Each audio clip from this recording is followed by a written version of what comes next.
La guerre en Ukraine dure maintenant depuis plus de 3 ans. Nous avons, dès le premier jour, décidé de soutenir l'Ukraine et de sanctionner la Russie. Et nous avons bien fait. Car c'est non seulement le peuple ukrainien qui lutte avec courage pour sa liberté, mais c'est aussi notre sécurité qui est menacée. En effet, si un pays peut envahir impunément son voisin en Europe, alors personne ne peut plus être sûr de rien. Et c'est la loi du plus fort qui s'applique. Et la paix ne peut plus être garantie sur notre continent même. L'histoire nous l'a enseigné. Au-delà de l'Ukraine, la menace russe est là et touche les pays d'Europe, nous touche. La Russie a déjà fait du conflit ukrainien un conflit mondial. Elle a mobilisé sur notre continent des soldats nord-coréens, des équipements iraniens, tout en aidant ces pays à s'armer davantage.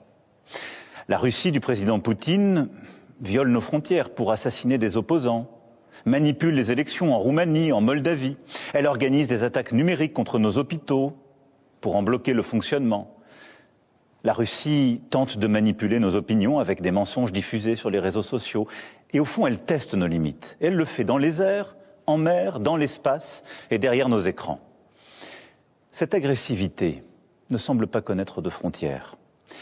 Et la Russie, dans le même temps, continue de se réarmer, dépensant plus de 40% de son budget à cette fin.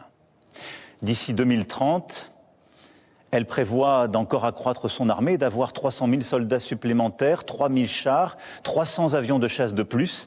Qui peut donc croire, dans ce contexte, que la Russie d'aujourd'hui s'arrêtera à l'Ukraine? La Russie est devenue, au moment où je vous parle et pour les années à venir, une menace pour la France et pour l'Europe. Je le regrette très profondément.